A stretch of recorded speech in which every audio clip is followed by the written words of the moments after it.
Les suites arithmétiques, ce sont partout. Salaire qui augmente régulièrement, remboursement constant, ou encore les numéros de sièges dans un amphithéâtre. C'est le modèle le plus simple de suite. On ajoute toujours le même nombre pour passer d'un terme au suivant. Dans cette vidéo, on voit la définition, le terme général, la formule de la somme, 3 exemples progressifs, une erreur fréquente et une astuce bac. Une suite U est arithmétique s'il existe un nombre réel R, appel raison, tel que pour tout entier n, U indice n plus 1 égale U indice n plus R. La raison R est constante. Que R soit positif, négatif ou nul, on ajoute toujours la même valeur pour passer au terme suivant. Le terme général se déduit directement. U indice n égale U indice 0 plus n fois R. On part du premier terme et on ajoute R exactement n fois. Plus généralement, si tu connais le terme de rang P, U indice n égale U indice P plus n moins P fois R, retiens cette variante, elle est très utile.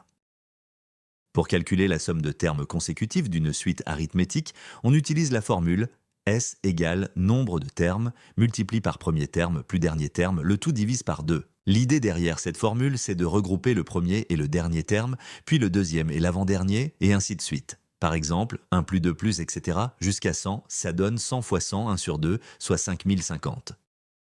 Premier exemple, on considère la suite arithmétique de premier terme U0 égale 2 et de raison R égale 3. On calcule les premiers termes, U1 égale 2 plus 3, soit 5.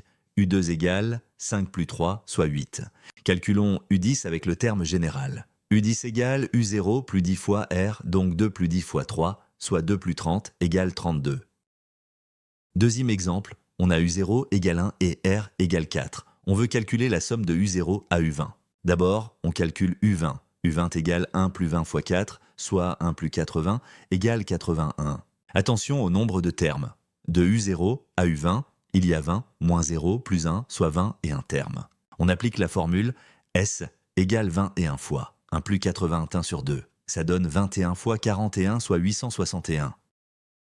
Troisième exemple, un problème concret. Un salaire démarre à 1 800 € le premier mois et augmente de 50 € chaque mois. On veut le salaire au mois 24 et le total gagne sur 24 mois.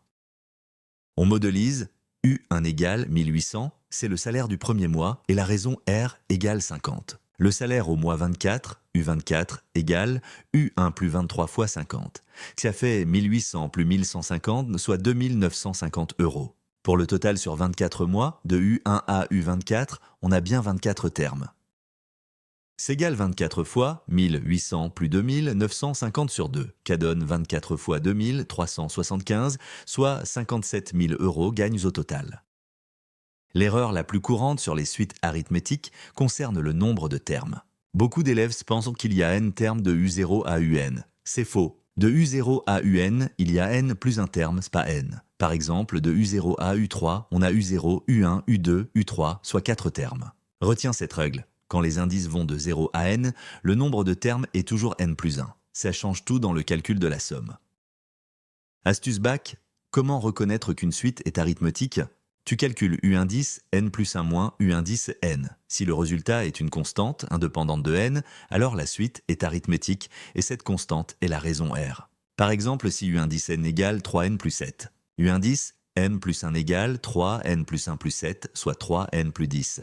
U indice n plus 1 moins U indice n égale 3n plus 10, moins 3n plus 7, donc 3. C'est constant. La suite est arithmétique de raison 3. Attention, si la différence dépend de n, alors la suite n'est pas arithmétique. C'est un piège classique au bac.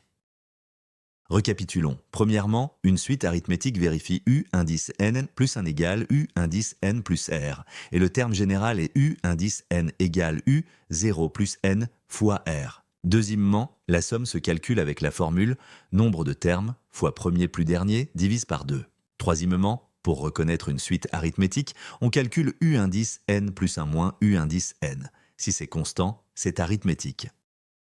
Entraîne-toi sur un maths lycée.